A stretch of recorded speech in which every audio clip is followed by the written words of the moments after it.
안녕하세요. 문화예술경영학과 이경숙입니다. 저희 학과에서 컬처 앤 인사이트 명사 특강을 특성화 사업으로 하고 있습니다. 이 특성화 사업은 우리 재학생들과 동문 또 다른 학생들이 문화적 감수성과 예술을 향유할 수 있는 능력을 키우기 위해서 각 분야의 명사들을 모시고 특강을 듣는다든지 현장의 예술 작품들을 감상하고 함께 함으로써 그 모든 미적 감성을 키우는 작업입니다. 모든 분들이 함께 했으면 좋겠습니다.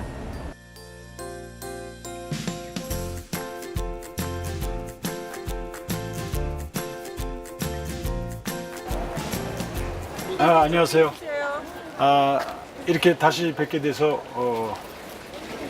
매우 기쁩니다. 이 작품은 서울 시립미술관의 요청으로 만들어 놓은 건데요. 그때 당시는 2012년도면은 이명박 대통령 그 말기 마지막 임기 해이기도 하고 어떤 작품 할 것인가 고민을 하다가 그때 당시는 신시청이 공사 중이었고 여기가 시청 모든 시장실도 여기 있었고 그리고 항상 여기서 그 시민들 시위가 계속 일어나고 했던 그런 장소였습니다. 근데 민주화에 대한 절망과 도저히 희망할 수 없는 그런 시점이었었기 때문에 저로서는 서울시만이라도 뭔가 이 시민의 한 사람의 염원 내지는 한 사람의 이 시대에 대한 갈망과 요청 이런 것들을 집약해서 표현할 수 있는 길이 없을까 이런 생각을 하다가 쐐기를 받기로 했던 겁니다. 쐐기 보시면 청사는 우리와 이렇게 수평으로 이렇게 나란히 있고 저쪽 시의회가 이렇게 가운데로 이렇게 모아지고 있죠. 여기에 제가 시민의 뜻, 뭐 제 뜻이기는 하지만 제 희망과 저희 바람을 가지고 쐐기가 뭔지 아시죠? 쐐기를 박았다. 확실하게 쐐기를 박았다. 쐐기를 친 겁니다, 제가. 그래서 그 선들과 이런 방향을 보면 이 쐐기가 쐐기로서의 충분한 역할을 할 수 있게끔 각도를 제가 잡았고 그리고 일부러 무쇠는 뭐 무쇠잖아요, 그죠? 무쇠는 강한 힘과 저돌성과 그리고 가차없음 이런 것들을 의미하니까 일부러 무쇠를 재료로 선택해서 저 앞쪽 면, 그러니까 이 현재 보는 것의 뒷면은 서울의 산세, 인왕산 이런 서울의 이 배면의 산세를 그렸고 앞은 서울의 시민들의 일상을 이제 부조로 만들었습니다. 본래 이제 그때 당시에 여기를 시민들이 자유자재로 들어가서 작품을 뭐 가까이서 볼 수도 있고 또 작은 쉼터를 만들어서 담수도 할 수 있도록 해달라고 요청을 했습니다. 밑그림도 그렇게 그리고 근데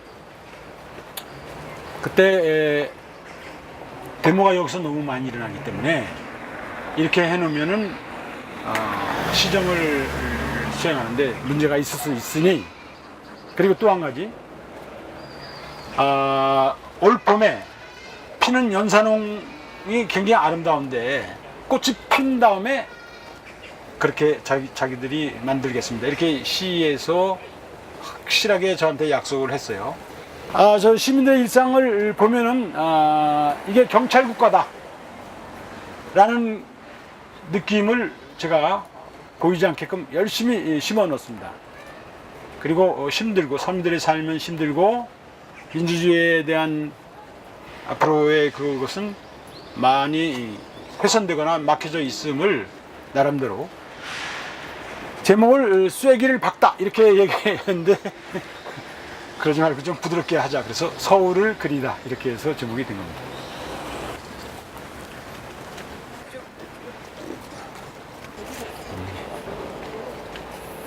쐐기가 무슨 기계적인 쐐기 이런 것이 아니라 우리들의 그 몸짓 가감 없는 어떤 몸 전체를 던져서 만들어졌다라는 느낌을 나게 하기 위해서 만든.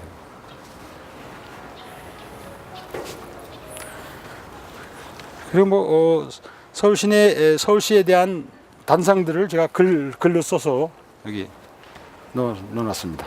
그냥 단순히 산야가 아니고 우리 인문학의 축적이 또 산야이기도 하고 우리의 삶의 집적이 산야이기도 하다라는 의미를 주기 위해서 그러니까 우리가 보통 동양화 보면 문인화 특히 보면 그렇죠. 옆에 시가 들어가죠. 그림을 그리고 옆에 이제 시 화제를 쓰는데 저는 화제와 그림을 섞어서 그냥 같이 이게 아마 두 번째 작품인가 그럴 겁니다. 그런 식으로 만든 것으로.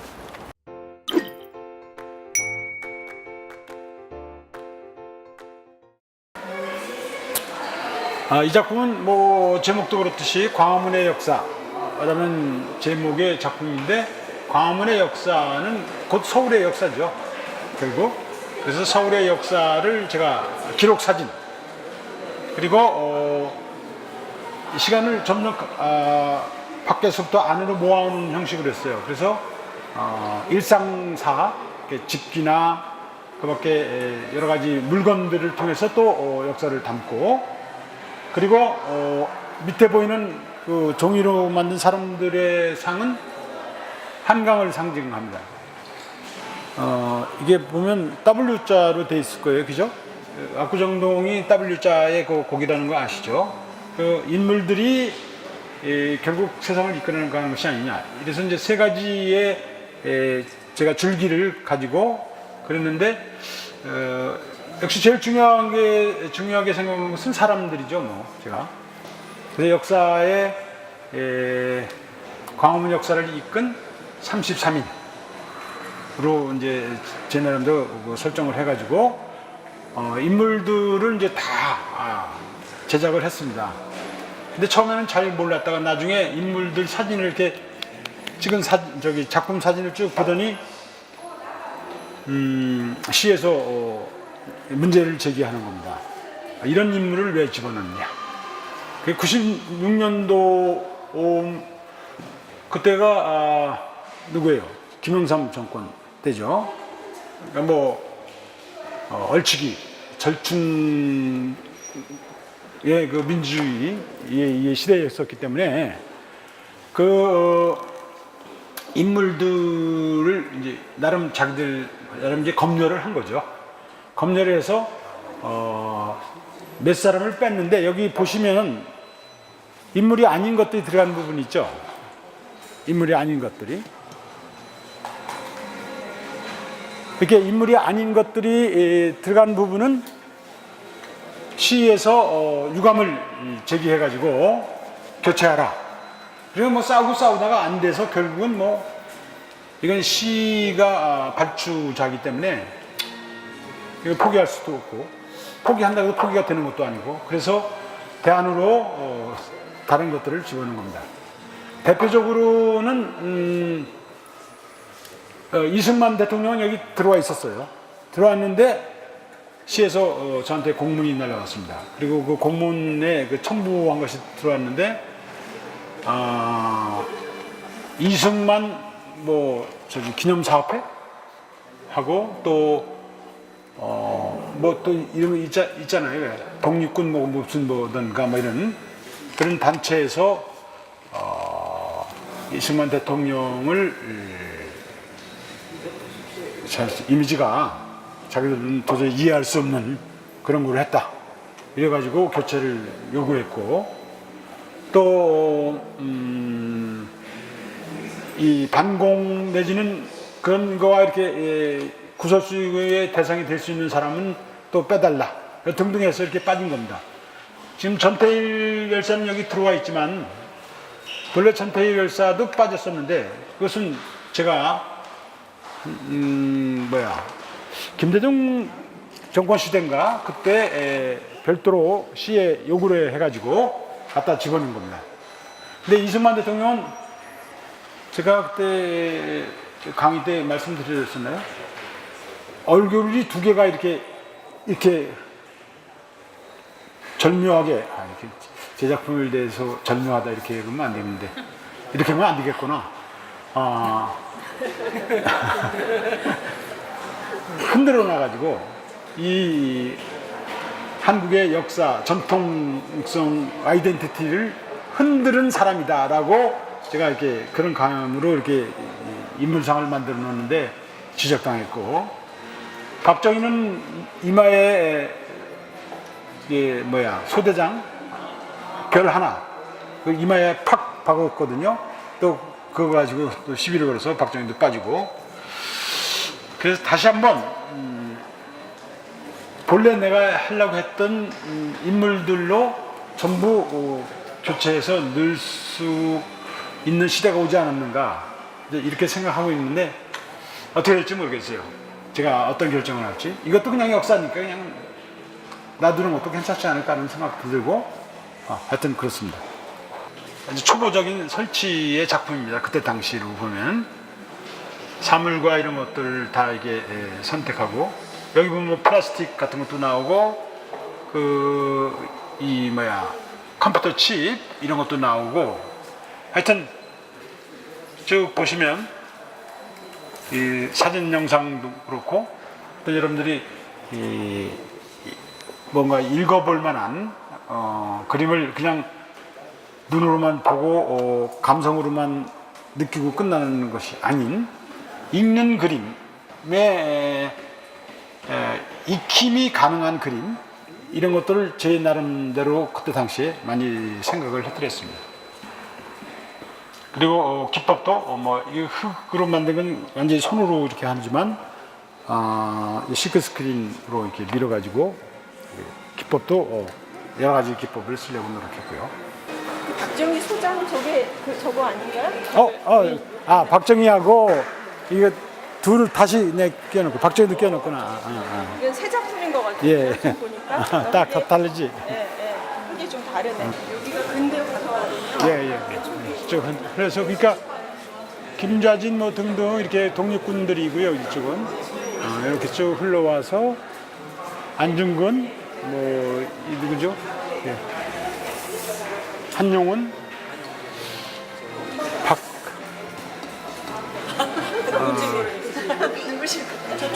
박생광 선생일 겁니다. 이육사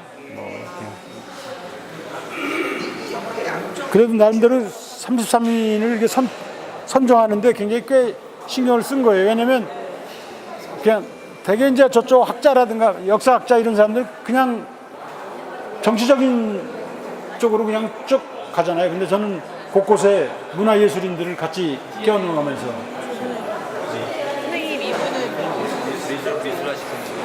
영화 감독 누구죠? 아리랑 나온규. 윤동주고. 근데 제가 이 작업을 하면서 이건 최연배 선생님이고 김구 선생님 마지막 사진을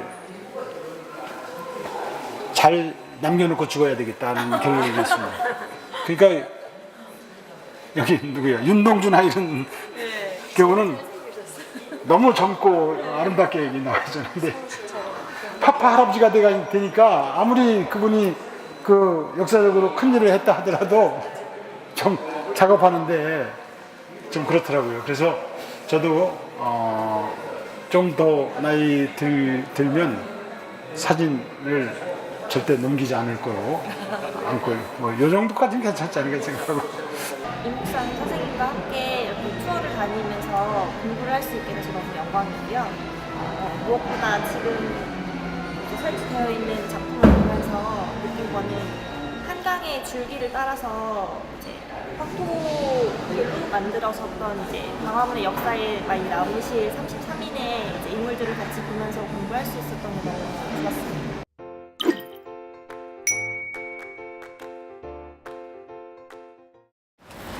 2014년도에 제가 세계문자연구소 사단법인을 만들고 세계문자 심포지아가 심포지엄의 복수랍니다. 심포지아로 세계문자 축제를 매년 지금 해오고 있습니다. 첫 번째 해에 그때 당시에 이제 만들어졌던 작품으로 세계의 문자가 사실상 어떻게 보면 문자 그 자체도 하나의 패권이죠. 문자 패권.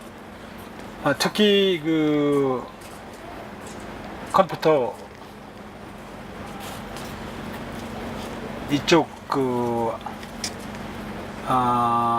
이게 뭐라고 할까요?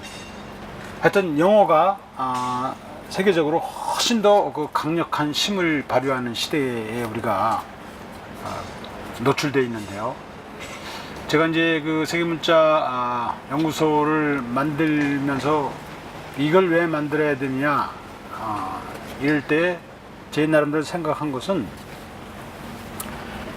앞으로 2030년만 지나도 세계문자의 대부분이 없어지고 10여 개 정도밖에 남아있지 않을 수도 있다 라는 우려의 그 목소리가 지금 나오고도 있습니다.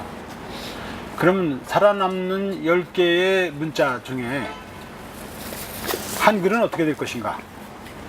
아주 간당간당하다는 겁니다. 간당간당하다.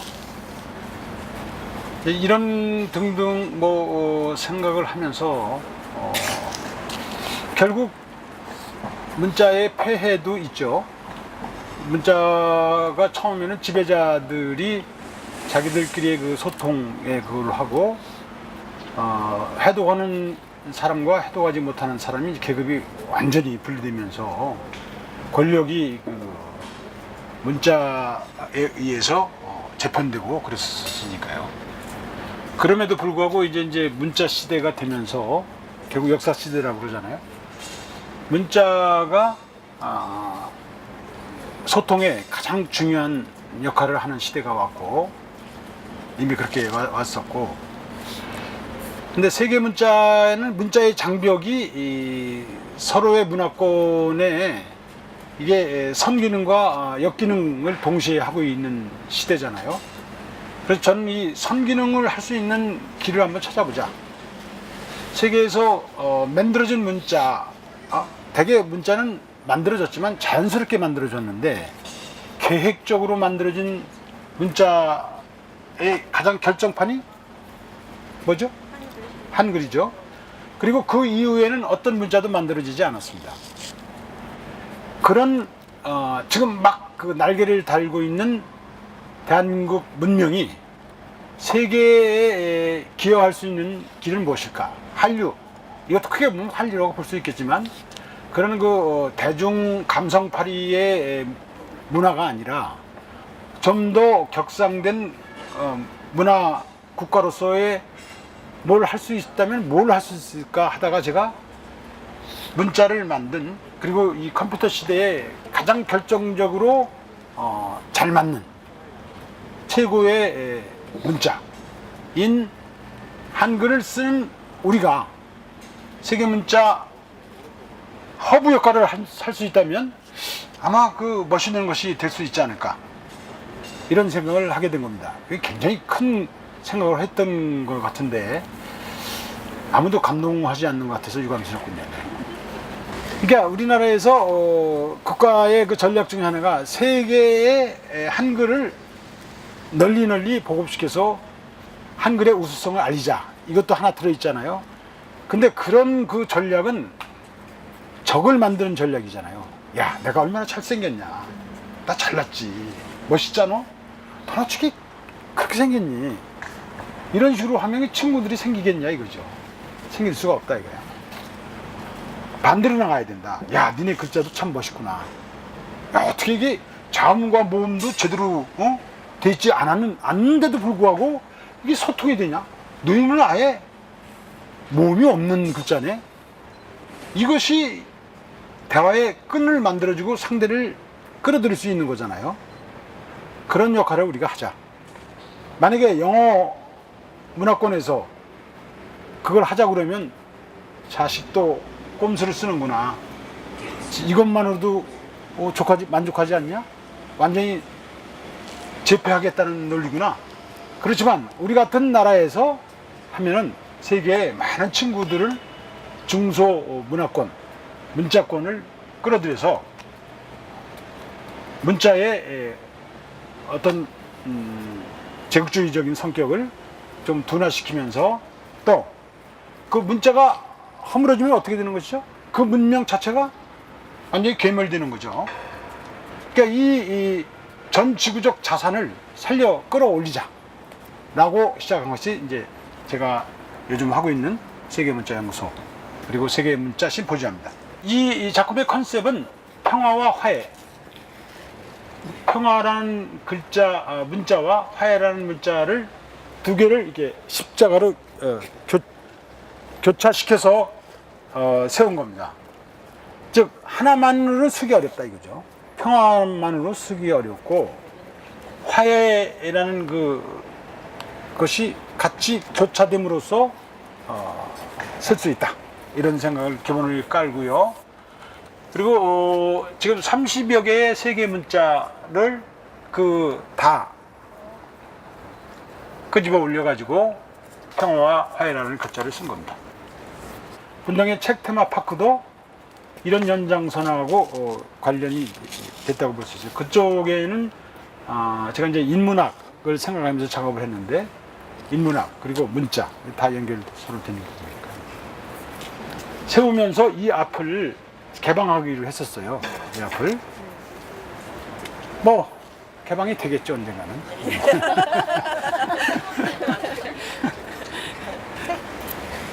근데 아마 여기 무슨 공사 극장을 좀 더 어떻게 리노베이션 하는지 모르는데 그것이 되면 아마 여기도 사람들이 많이 깃들게 될 것이고 뭐 문제 없습니다.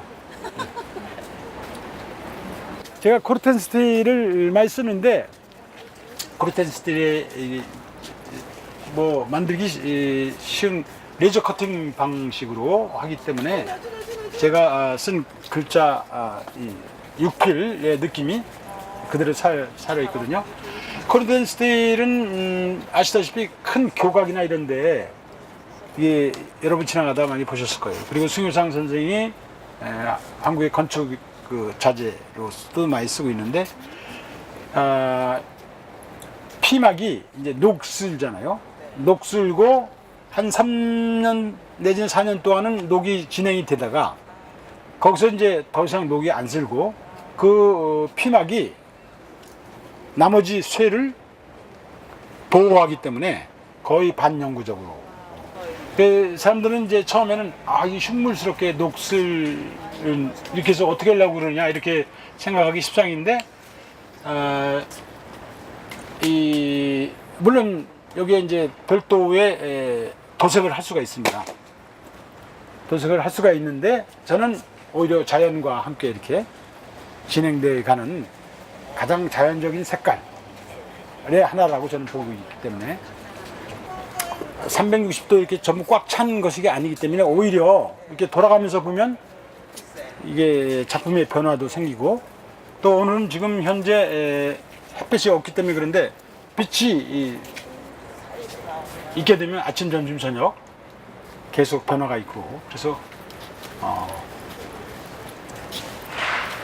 그 변화를 많이 살리려고 생각을 했었습니다. 어디 나라 말이냐고 문자냐고 물어보실 거죠? 말할 수 아니 없습니다. 거기까지. 꽃잎이 평화를 의미하는 건가요? 아, 지금 꽃을 몇 개 그려놓는데 너무 심심하고 답답하니까 조금 엣지 그래서 엣지로 넣은 겁니다. 뭔가 심오한 대답을 원하고 아니 혹시 생각하시는 그 어떤 꽃을 생각하면서 이거를 유미적 요소. 만드셨나요? 오로지 어떤 미적 꽃을 요소로. 이렇게 생각하면서 저거를 이렇게 꽃? 바르셨나요? 꽃 지금 어떤 꽃이냐고? 아, 예, 어떤 꽃을 생각하시면서 저거를 이렇게 아, 그냥 만드셨는지. 그냥 무의식에서 꽃 사면 우리가 꽃잎파리가 5개 된 꽃잎파리가 제일 많고 보편적인 그런 꽃술이 예. 어울려요. 근데 여기 지금 뭐 이렇게 아랍 언어 뭐 이런 것도 많이 있는 것 같죠? 다 있죠. 그치, 네. 아랍 언어. 물어보지 말래. 어느 나라인지 물어보지 마. 아니 그냥 느낌에 근데 굉장히 그 언어들이 글씨 이렇게 그림 같잖아. 제가 이제 제일 처음 그 문자 이거 관심 가지면서 매료된 것이 문자가 가지는 조형성입니다. 조형성. 예. 각 나라의 문자가 다 독특하게 조형성이 있고 그 문자의 그 타이포그라피에 결정적인 그 영향을 미친 것은 도구입니다. 도구. 툴. 글을 쓰는 도구, 글자를 쓰는 도구가 어떻게 생기느냐가 가장 결정적인 역할을 해요. 그 뭐 쐐기 문자는 쐐기로 했기 때문에 쐐기 그걸로 되는 거고 우리 이제 서예나 한글 같은 건 저런 형상이 나올 수밖에 없어요. 지금 여기 계신 분들도 태도가 다 다르잖아요. 어떤 분들은 이제 적극적으로 제 옆에 와서 얘기도 걸고 어떤 사람은 아주 제일 먼 거리를 유지하기 위해서 항상 뒤로 빠져 있는 사람도 있고 안 듣는 것처럼 듣는 채를 이제 가끔 해주는 분도 계시고 이렇게 여러분들이 계시니까 뭐 미술의 그 드러나는 양태가 같을 수가 없죠. 저는.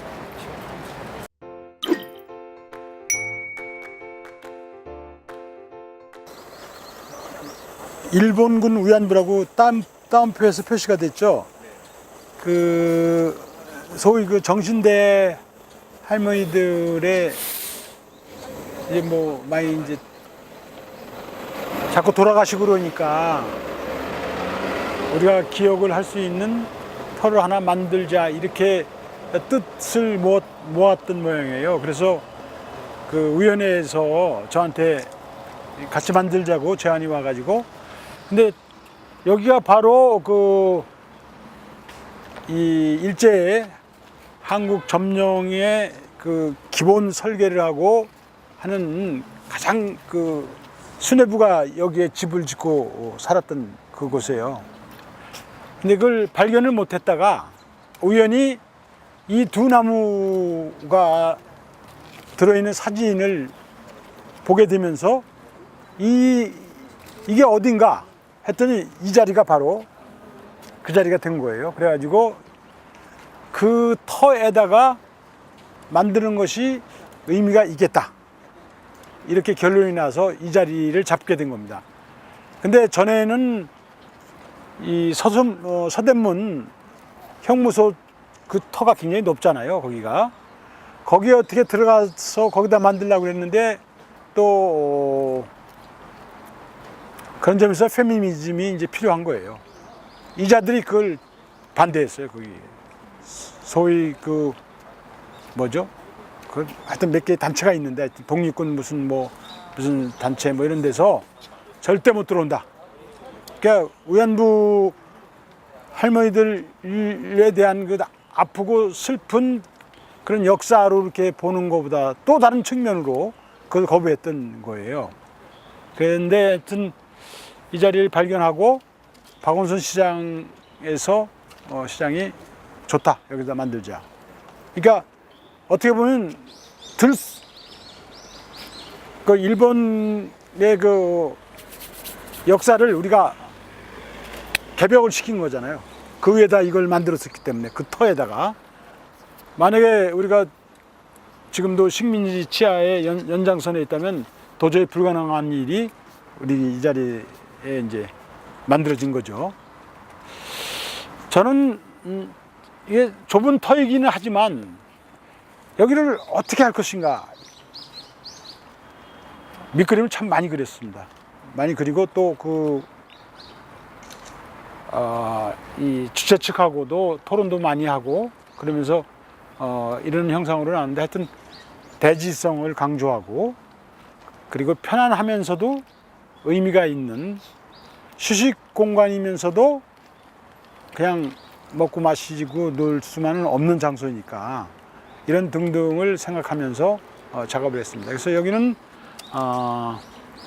이제 들어오시면서 보시죠. 여기 입구 뭐 슬슬 들어오면서 그러니까 눈으로 보는 것만이 아니라 발로도 느낌이 오도록 서서히 올라가면서 이제 진입을 하게 되겠죠. 양옆에 전개가 되면서 저는 이걸 역사의 눈이라고 생각하고 작업을 했습니다. 역사의 눈, 이게 눈동자. 그래서 그리고 여기는 그 할머니들 김순덕 할머니가 그린 그림을 토대로 해서 끌려가는 장면을 이제 작업을 했고요. 우리가 가장 두려워하는 것은 우리의 이 아픈 역사가 잊혀지는 것이다. 할머니들이 하신 말씀입니다. 그리고 잊혀진 역사는 되풀이된다. 이것도 굉장히 중요한 거. 이게 기억이란 단어가 현대 들어와서 매우 중요한 단어가 됐고 특히 독일 같은 데서 베를린 같은 데서 이 기억이란 말을 많이 쓰고 있습니다. 이 터는 민족 반역자 이완용과 데라우치 통감이 한일 강제 합병 조약을 체결한 통광관조 터이다. 그러니까 굉장히 엄청난 일본 놈들 입장에서 보면 이건 영원히 정말 기억하고 살리고 싶은 터였는데 그 터에다가 우리가 이 너희들이 저지른 그 만행에 가장 큰 희생자였던 조선 위안부들의 이 기억의 터를 만든다. 들쳐 씌운 거죠. 그러니까 굉장히 의미가 있죠. 상당히 많은 분들이 오시더라고요. 아이들도 교육 장소로 많이 활용을 하고 그래서 조용히 혼자 와서 이런 글들을 읽으면 정말 우리가 정말 잊을 수 없는 아픈 그 역사가 여러분들 가슴에 새겨질 겁니다. 아마. 이 땅을 디자인하는 것이 참 재밌어요. 언덕을 만들고 길을 만들고 동선을 이렇게 다 짜야 되고 이게 바로 그 통감 자리에 있었던 나중에 여기서 이제 이 장소를 발견하고 이렇게 보니까 이 여기 세워졌던 표식 이게 발견이 된 겁니다. 이걸 갖다가 지금 보시면 거꾸로 세워놨죠. 그러니까 제가 우리가 여기 들어오기 전에 이것이 여기 세워져 있었어요. 이것도 이제 나중에 서혜성 소설가이자 뭐 작가인 서혜성의 아이디어라고 그러는데 이걸 바로 세울 수가 없다 우리는. 그래서 거꾸로 세우는 겁니다. 거꾸로 세워놓고 글자가 제가 판독이 잘 안 되니까 이게 이제 거울 역할을 해가지고 읽힐 수 있게끔 이렇게 만들어 놓은 겁니다. 보이는구나. 밑에 이렇게 보니까 보이기만 하지 여기 이거 좀 직선으로 이렇게 비춰서 본인이 이것을 열심히 만들었는데 여기에 이게 들어온다니까 굉장히 기분이 나빴겠죠. 그래서 내가 야, 저하고도 잘 아는 사이거든. 걱정하지 말아라. 더욱더 이것을 살리게 디자인을 할 테니까 걱정하지 말라. 말 그대로 이거 상당히 더 살았어요. 먼저 여기 뭐 별 볼 일 없게끔 뭐 이렇게 벤치 몇 개 있고 뭐 그랬는데 이렇게 잘 만들어졌는데요. 뭐.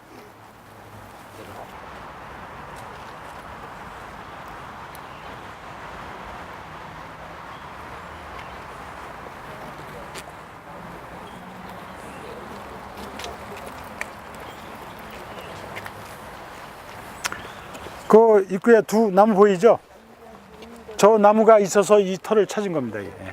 이렇게 이제 살며시 고개를 마루를 넘어서서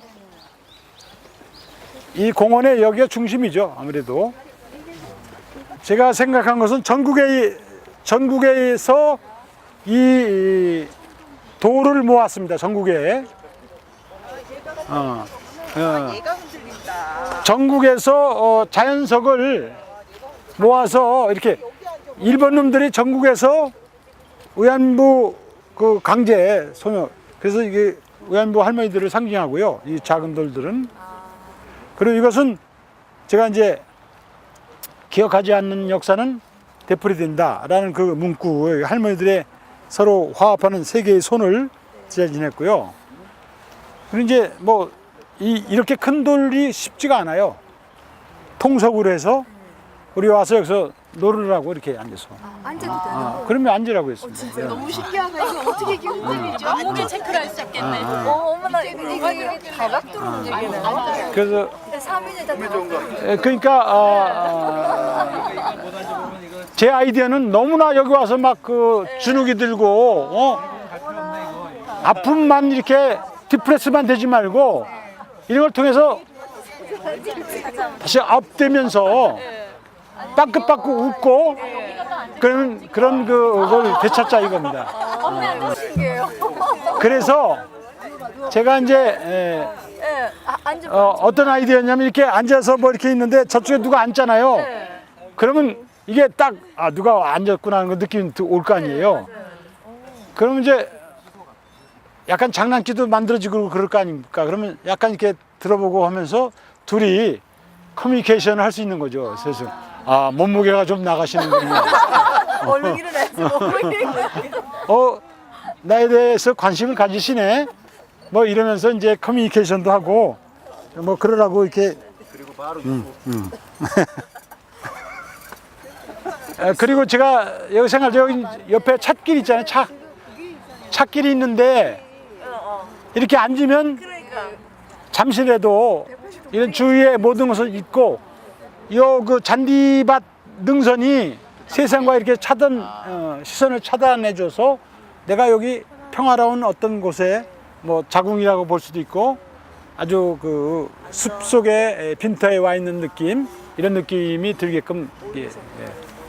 우리가 이제 공원에 가면 막 잔디밭에 들어가지 마시오, 뭐 앉지 마시오, 뭐 이런 거 있잖아요. 저는 이제 그런 것이 제일 안 좋은 거다라고 생각하고 다 개방하고 그다음에 우리가 이제 이걸 알아서 조절을 하는 거죠. 뭐 작지만 요 위를 걸어 다니면 또 기분이 굉장히 좋아요. 그러니까 막 뽐내고 자랑하고 거대 시설이 아니라 도시가 제대로 된 도시면 아주 작은 터지만 곳곳에 우리가 눈여겨보고 사랑해야 되고 의미를 가질 수 있는 그런 장소를 많이 갖는 것이죠. 중요한 건. 너무 좋은데요? 그렇죠. 평화롭고 괜찮죠. 너무 좋아요. 위안부 문제에 대한 거는 우리에게 가장 큰 화두이고 민감한 부분이긴 한데 소녀상도 있었지만 특별히 또 이렇게 남산 한 자락 가운데 이런 설치 미술이 되어 있는 것을 오늘 처음 보게 되었는데요. 의미적인 부분에서는 어쨌든 우리가 계속 기억하고 되새겨야 되는 부분이라는 것, 그리고 특별히 이 터가 통감 단저 터 근처에 이렇게 더 의미를 더해서 기억에 터라는 작품이 있다는 것을 알게 되고 보게 된 것이 큰 의미가 있었다고 생각이 듭니다. 자연과 어우러져 원형으로 되어 있는 이 모양과 형태가 굉장히 보기도 좋았고, 그리고 또 한 번 마음을 좀 수련하게 하는, 그러면서 앞으로 지나치면서 보게 될 때는 더 한 번 용기를 주게 되는 그런 계기가 되지 않았나 생각을 합니다.